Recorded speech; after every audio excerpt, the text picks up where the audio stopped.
All right, guys, welcome back to our second episode of Decoding Babylon. And for this week, we actually have something that's actually not very subtle, and that's why we're going to do it. It's the 2022 Commonwealth Commonwealth Games. Games. Let's go.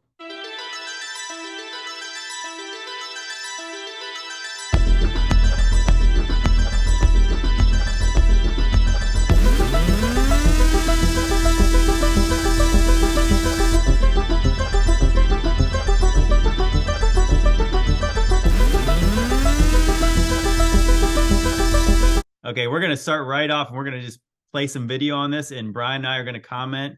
And like I said, not subtle. So yeah, here we go. This is a beautiful Birmingham in jolly old England. There. Gosh, it's some kind of horse. Well, we got a bull. We got our first bull here. There's pay homage right away. Yeah, so like right away we have the Tower of Babel on fire. So this is how it starts off. I mean, so like like we said, guys, this is not subtle. And then we go right into well, if you believe in outer space, looks like would be outer space. Saturn's rings. This is in the heavens. Yeah, and it's interesting they go right to Saturn, right? That's the planet they focus on. And basically a star explodes, and obviously you see all these, falling stars, which we know star is synonymous for angel, which is representative of the fallen angels that divided around the world. Obviously in the Revelation, it talks about that a third of the stars fell with the dragon. Interesting. Interesting amount. And it also talks about the Babylon when God separated the people that were trying to build the Tower of Babel. He separated them by the sons of God, which is could be an interpretation of the fact that he separated them by the angels, the fallen angels that were over the regions. And now it's interesting. So see the symbolism here. So these stars crash down to Earth and they go basically all around the world. And this is, once again, this is right after the Tower of Babel burned down. So obviously in the story in the Bible, the tower is destroyed by God and the nations are dispersed. And it's interesting in book of Deuteronomy, I believe it's Deuteronomy 34, it talks about the nations were divided amongst the sons of God. Okay, so now we have these different crystals, stars that are represented by each nation that picked up a crystal. Kind of interesting. Yeah. What was that weird thing? She was like praying to it when she picked it up, paying some homage to the crystal. Well, just think about it. So if the stars are representative of the angels, the sons of God, she's praying to the star that fell. I mean, it's which is also part of like when you wish upon a star. People don't understand where that terminology comes from, but like when you wish upon a star is actually telling you to pray to fallen angels, to pray to the stars. Now here we have them doing some kind of a dance routine, and you see like, so the tower burned down, the star fell down to Earth, or the stars, and now they're doing some kind of a image with their hands. And Bryan and I were discussing whether that's representative of fire. In Revelation Genesis chapter 11, Tower of Babel account, it's like, let us make bricks, burn bricks to make them strong and build ourselves a tower. And so as they're doing this dance, this little dance routine and a musical number, the tower is raising back up. And that's why they have the brick walls behind them, guys. I mean, they could have chose anything for the background of the wall, but they chose brick specifically. And I think the hand symbols, a lot of that is like sand symbols that you see in like Indian tropes and like the gods, and it's esoteric hand symbols as well that the Freemasons do, which is why they're doing this. And I think the pink, I don't know what the pink thing is quite yet, but I think it's just to symbolize the difference, because from a distance it would be hard to see the pink. Yeah, certainly. I'm surprised they didn't just go red. You certainly have the duality with the pink and the white, without a doubt. Yeah, so I mean, so like again, this is not subtle. I mean, you see the towers being rebuilt, and look, so like a man walks out holding one of the crystals. Okay, like that could be the Antichrist there. I mean, look at him. Just look at the way they're holding it up there, and it's like obviously so proud of it. And so as we continue to look out, so now they're panning out, and I think we're going to go back around the world, where again the stars have fallen. The stars have fallen to earth. The sacred geometry on the building. Yeah, the sacred geometry that I think is represented by the eye of Horus and the eye of Thoth. I was going to make a video about that and I never did it. And I should, like, these are the, if I had all the videos that I was going to make, I'd have like way more videos than I have now. Yeah. Okay. So this is what I find fascinating is, look, so everything is like, it's being magnetically pulled somewhere. Okay. Where is it being pulled? It's being pulled back to that rebuilt tower. So just remember, so God split the nations up. He divided them up. And now that's being reconstituted, the tower. And so now the nations are being drawn to this tower. Back together. I mean, complete the tower. Yeah, because really when you think about it, it's like, it wasn't just the tall tower. It was the fact that man was coming together, you know, in rebellion against God. So it wasn't just the tower. It was full rebellion, and it was all the men. And I always like to tell people that God has used other nations to judge wicked nations. But if you think about it, him dividing the tower up was mercy, because had he let man get into full rebellion himself, there'd be no nation to judge that one mighty nation. So what would happen? God would have to destroy them again. So he said by separating him, that was mercy. Yeah.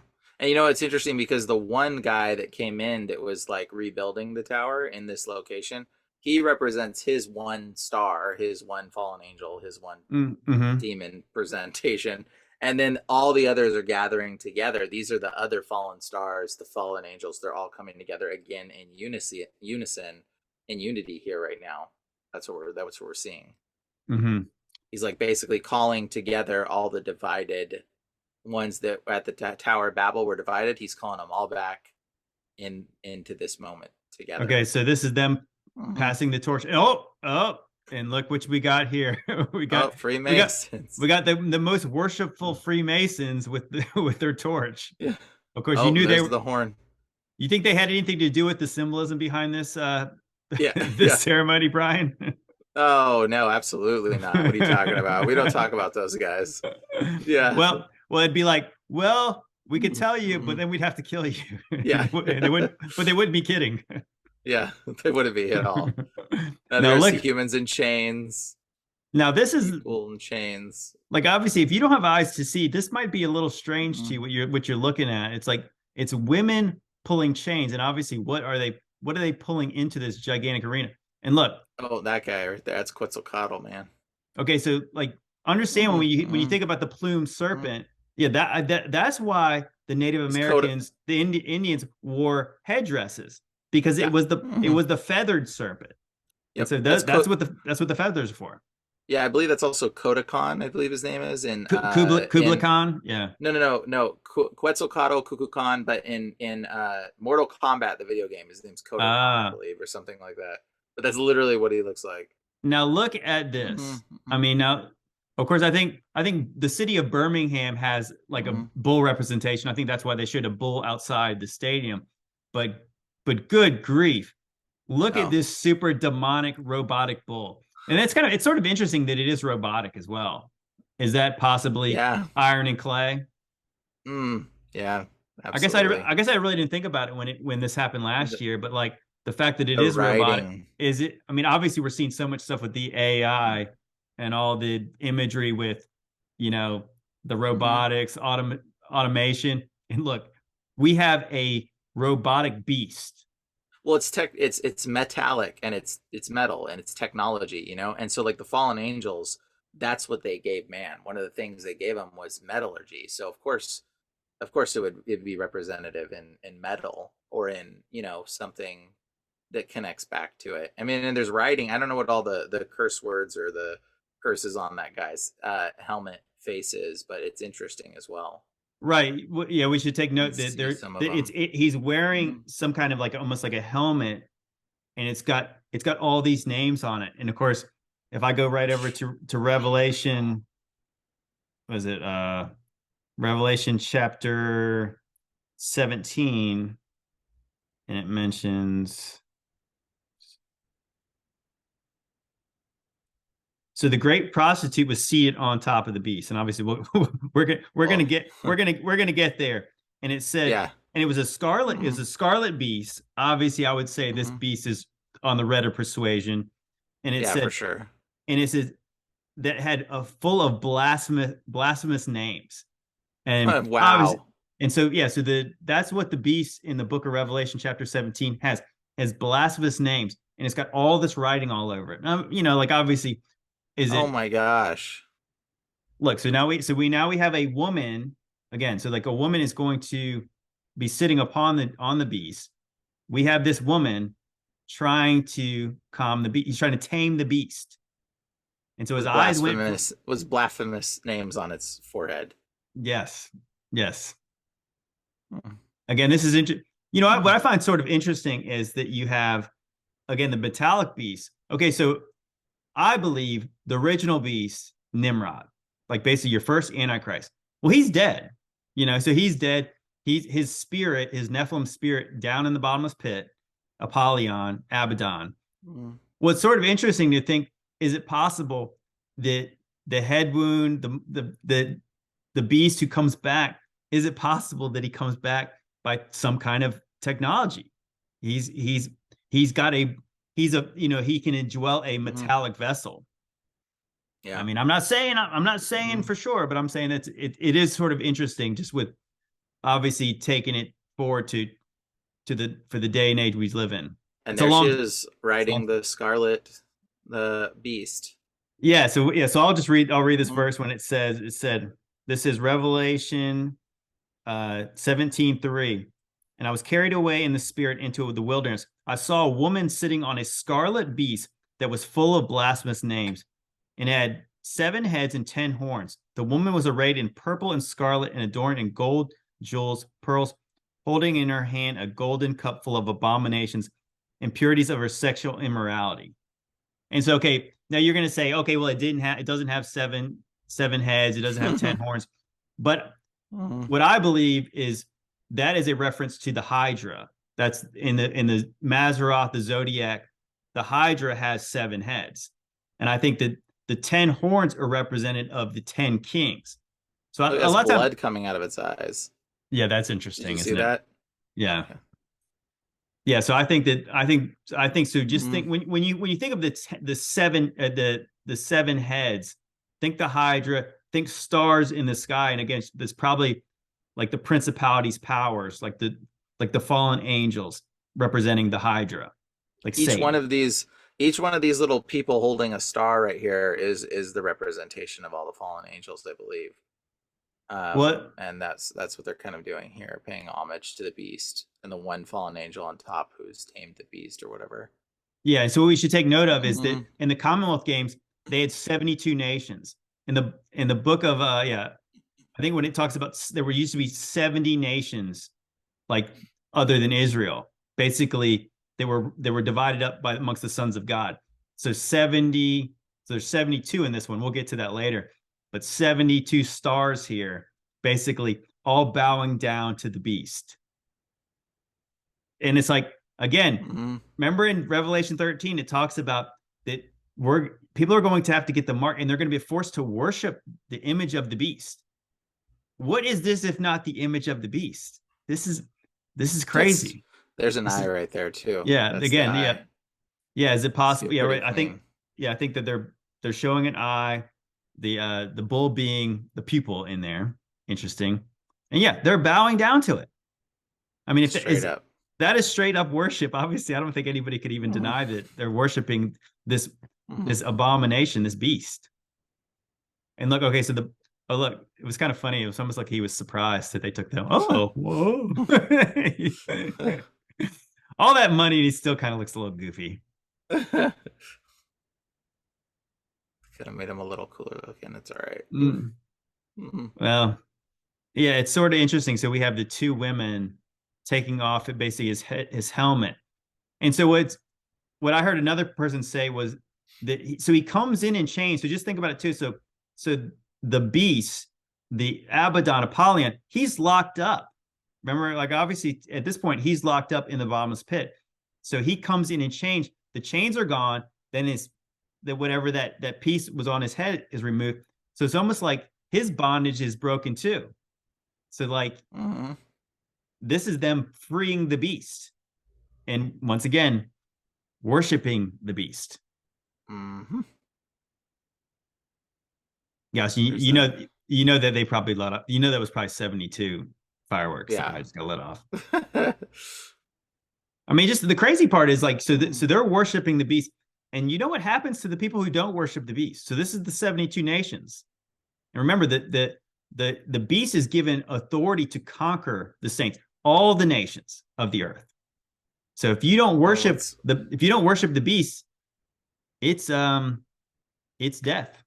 What's going on with the blasphemous name shield? I wonder there. She was like they were setting it down in front of those people. I don't know. I guess the symbolism of taking that off is interesting. But yeah, here the beast can just walk in its glory of unbridled blasphemy. Yeah, I mean it is striking. Again, you have the woman on top of it, and he's juxtaposed with the Tower of Babel. So the tower is basically not quite complete, but pretty close. And so now we have the procession of all the nations being taken in. And so there's 72 of them. And so this represents the Commonwealth of the British Empire at one point, most of the British Empire. Now, what's fascinating is the fact that, so once again, we talked about 70 nations basically being divided up at the Tower of Babel. Look at how the Tower of Babel is like portraying each nation. Like, yeah, you're right. On the little Babel behind them. Yeah, you're correct. Yeah, I didn't notice that. But yeah, so they're gonna each one's gonna have their name put on there, and so they're all going to be being reconstituted now. So to the Israelites, they used to sacrifice 70 bulls at the Feast of Tabernacles.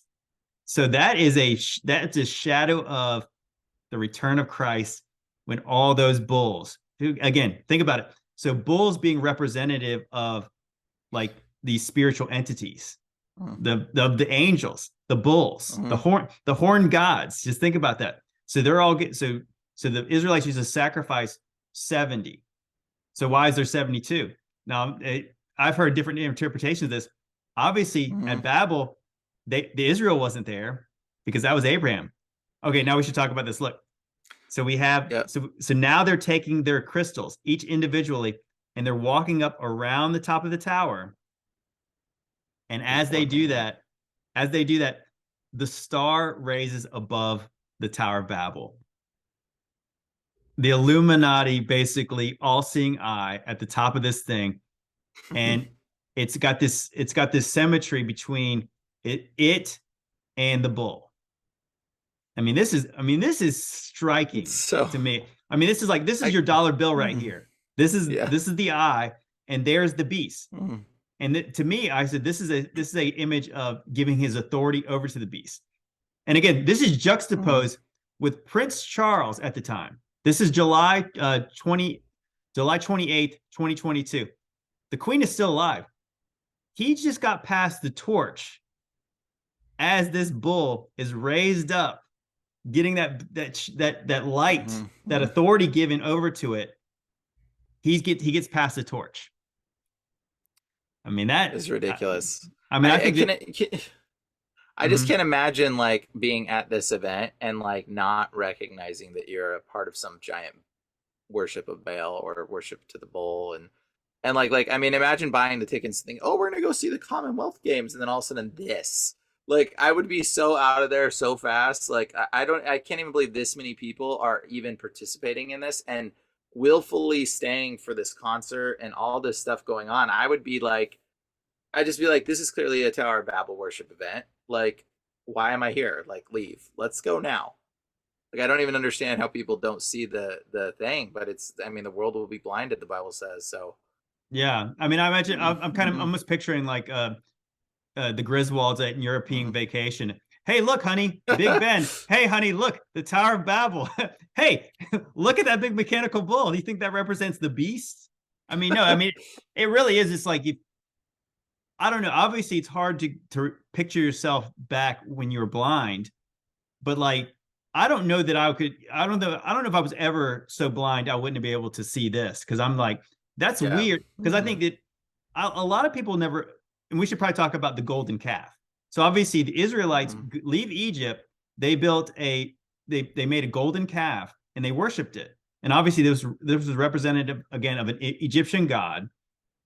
While And Moses so was up the mountain making the 10 I Commandments, know they created it. it's absolutely insane, but obviously, but I mean, again, isn't that kind of interesting how that's like a shadow of this, where you're just like, when you're reading your Bible, it's hard to picture yourself that the Israelites are doing this. And of course, the crazier part always to me is that Aaron helped make it.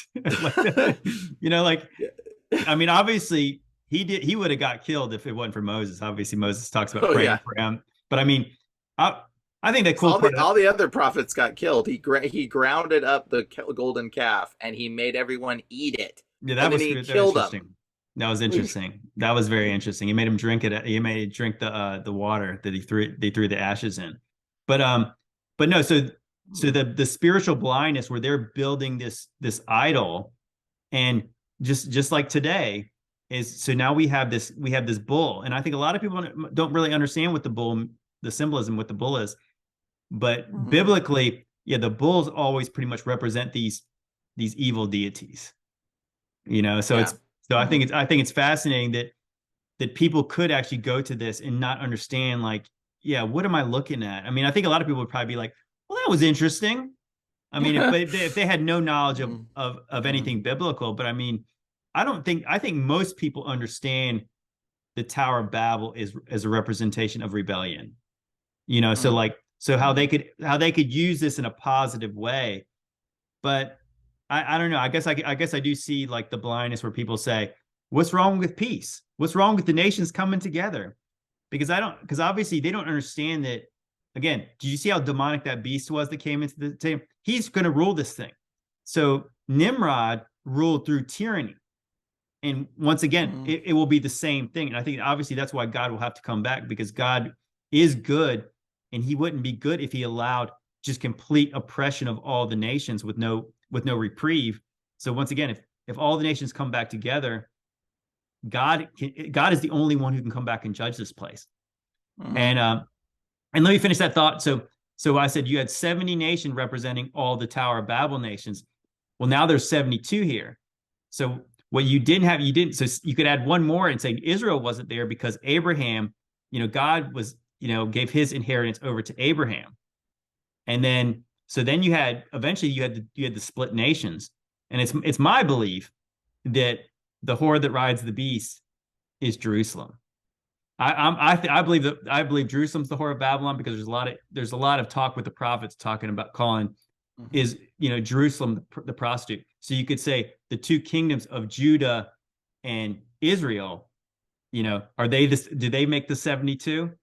I mean, which obviously is completely satanic, where it's like, so now all the nations, all of them, even God's nations, are going to worship the beast. Unbelievably, just a complete, just putting, again, Nimrod, rebellion, sticking their thumb right in God's eye right here.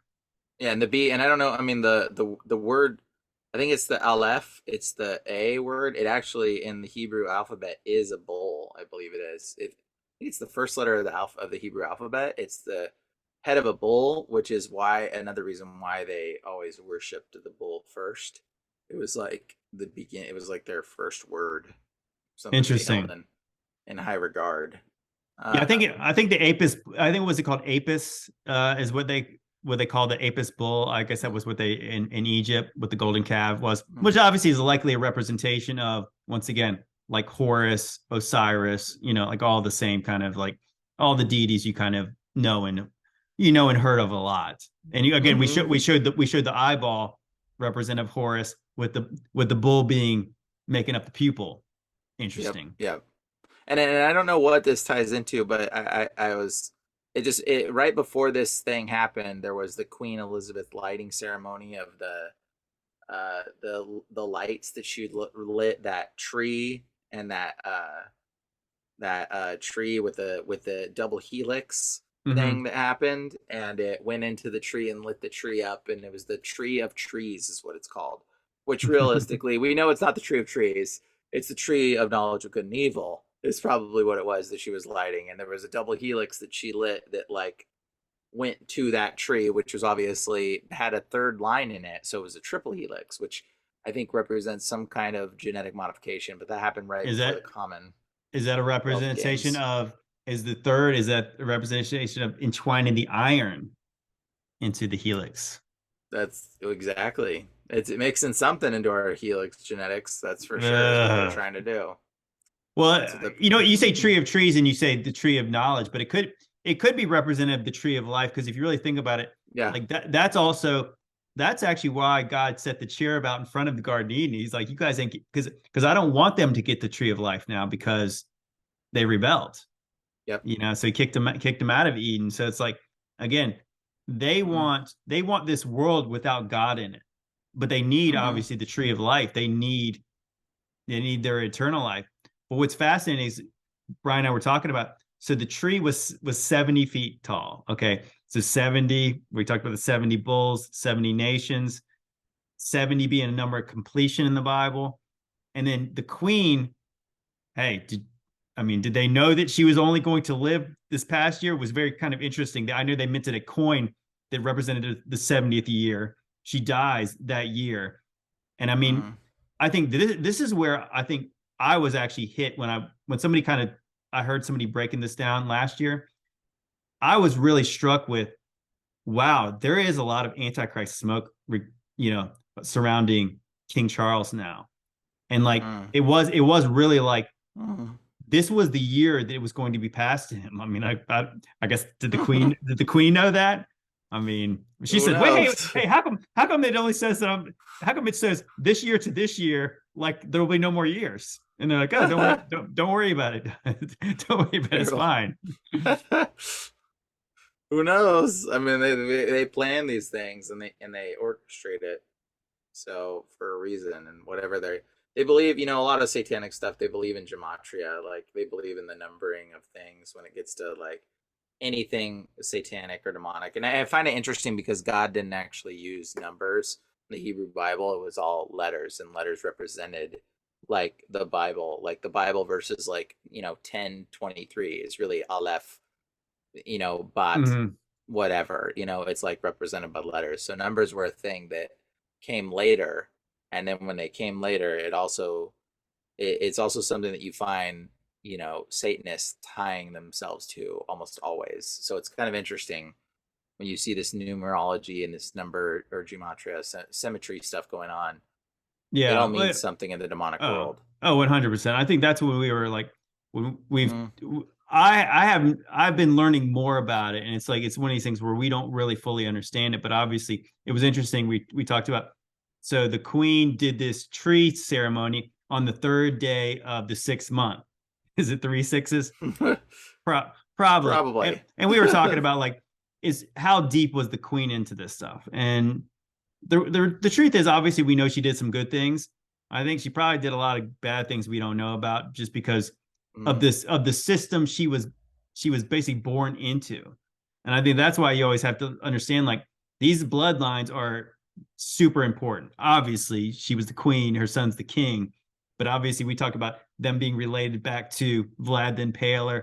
Mm-hmm. And I believe they would admit this, that they are going to claim a lineage all the way back to the beast, all the way back to the bull, the original king, basically the first mighty man, as the Bible says, the first mighty man on the earth, which I believe meant Nimrod was Gilgamesh or Nimrod. was basically the first like tyrant emperor king. He was the first real king of the world, the empire builder. And so like that's why they have a right to rule. And it's like, how much choice did she actually have in the matter? I mean, obviously we know we all have a Yeah. choice. Mm-hmm. God gave us all free will, but you grow up in that family, like, I don't know. Yeah, I she's guess probably. we don't know. Yeah, we have no clue. Like, I don't know. I mean, she doesn't. It's not like there was amazing, Christian values coming forth out of her that were so amazing. So it's not like I don't know. I don't know. Well, I they don't well, think they, well, the, well, the royal family has always feigned some Christian Catholic. values. Yeah, Christian Yeah. values. But I mean, but obviously Catholic stuff. we know that the Freemasonry stuff, as we saw that in the ceremony, they're big, the Winchesters, whatever, they're big into, or the Windsors, they're big into the Freemasonry stuff. Oh, we know And their connection to the island, to the Epstein Island. well, we mentioned, we actually mentioned that, that Prince or King Charles' brother, Andrew, it was interesting. A lot of people believe that Andrew was actually the Queen's favorite, which obviously he's got the connection with Epstein Island, which was he still the favorite after that? Yeah. I don't know. I guess the point is like that they knew a lot of stuff about what probably went on there, and we don't know again, we don't know who all went on the list, because again, the list has not ever been published, like on who all went. So like we know he went, we know he was dirty, but who else went? Yeah. And even Trump said that one. All of them probably went. Yeah, they're all part of it. It's just at a certain level of heightened, power and authority and affluence and money, like corruption starts to weed its ways in so easily, because it's like, what do people want? Well, they want what they can't have, and like that's like a natural thing in a lot of people's nature, and that's why Jesus repeatedly talks about denying yourself, because if you were given the thing, if you go after the pursuit of wanting what you cannot have, which is what by default you want to do always, like it'll just lead you into like darker and darker places, and depending on how much money, power, authority you're given, like who knows what kind of darkness it comes out of a man's heart. That's why the repeated practice of following Jesus is denying yourself, denying your flesh, picking up your cross daily, like giving up the lust of the flesh, the lust of the eyes, the pride of life, like these things are all because this is what it is to be a Christian. It's to deny the ultimate desires that our human nature want to give us, in a sense. Well, I think it's because ultimately it's about like that we believe in something that's more than this. So obviously it shouldn't be much for us to give up the things of the earth, because we're promised something better than this. But if this is all you believe in, you'll, like, again, Satan takes Jesus up to a high place, offers him all the kingdoms. Jesus says no. A lot of people said yes. And so like when you understand what they just showed you in the ceremony is they worship the eye at the top of the pyramid, which is a representation of Satan, the devil, the high place. Obviously, that's a place you could see everything from the top of the Tower of Babel, right? So when you serve that God, again, like they believe in a duality. So I believe that whether they do bad things, that's why, like, you could always point to all the philanthropic things they've done. Oh, look at all the good things they've done. King Charles believes in good people. Saving the planet.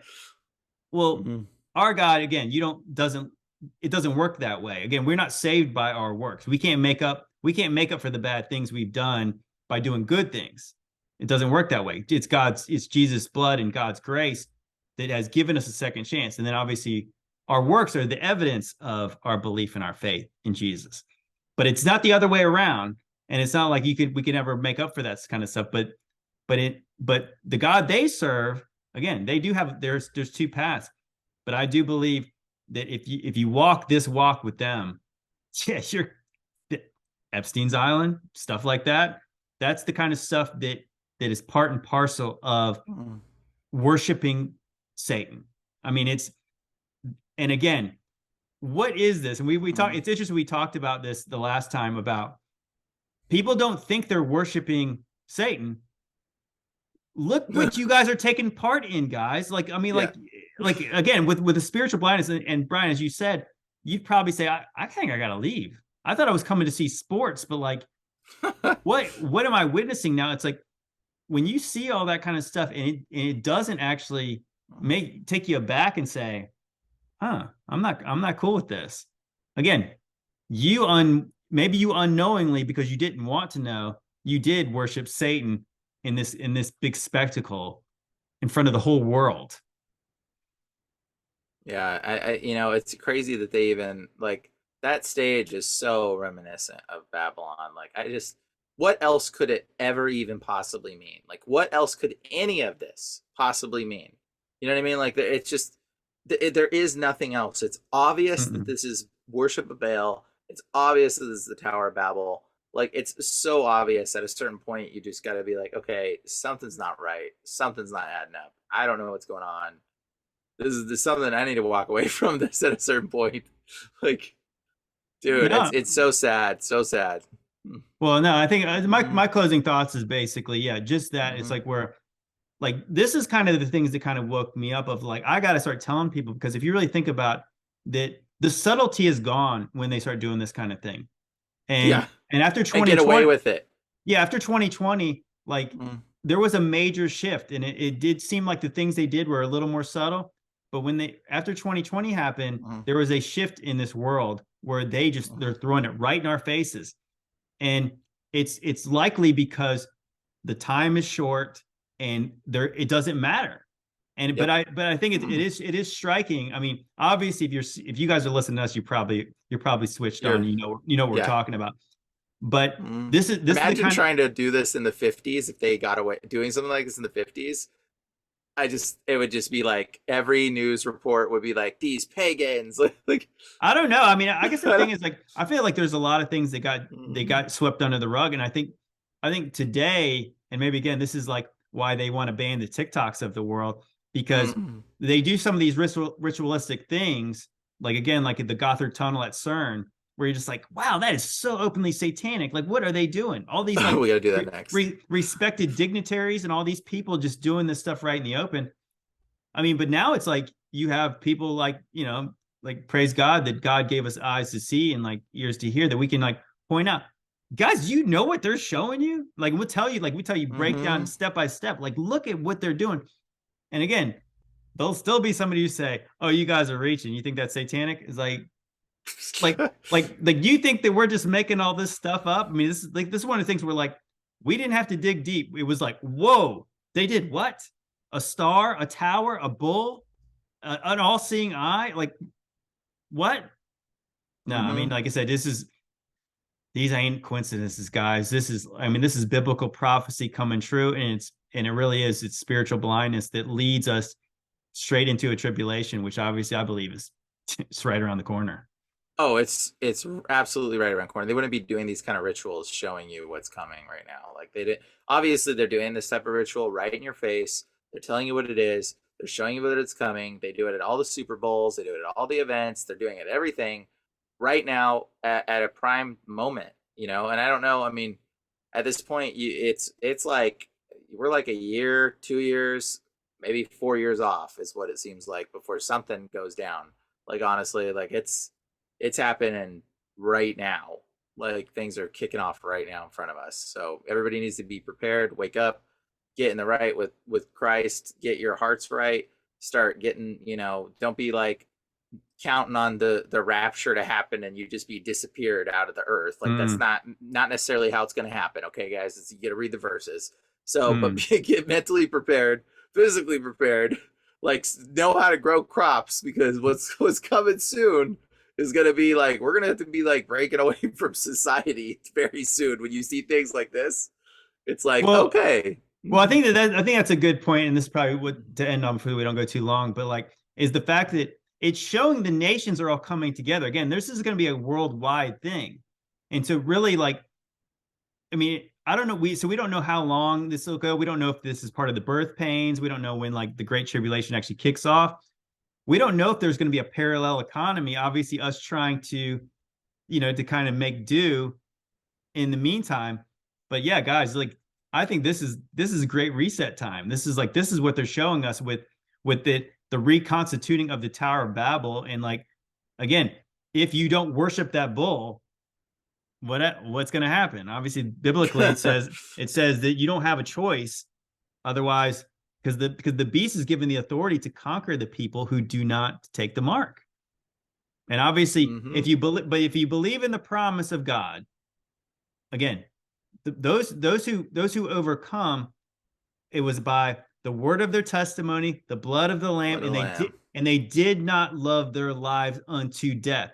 So again, that's the important part, is like that that's what they're going to be trying to take from you. Be willing to give it up, because obviously Jesus is offering us life. I mean, we do know the outcome, and it's like, so this is not obviously bleak. This is obviously a very positive story, is because this signifies also the return of Jesus in our redemption. So praise God for that. So obviously, guys, always about that. Today's the day of salvation. But when you kind of see this kind of stuff, it's like, do not harden your heart. This is the time to turn to him, because again, the hour is getting late. Yep, that's it, man.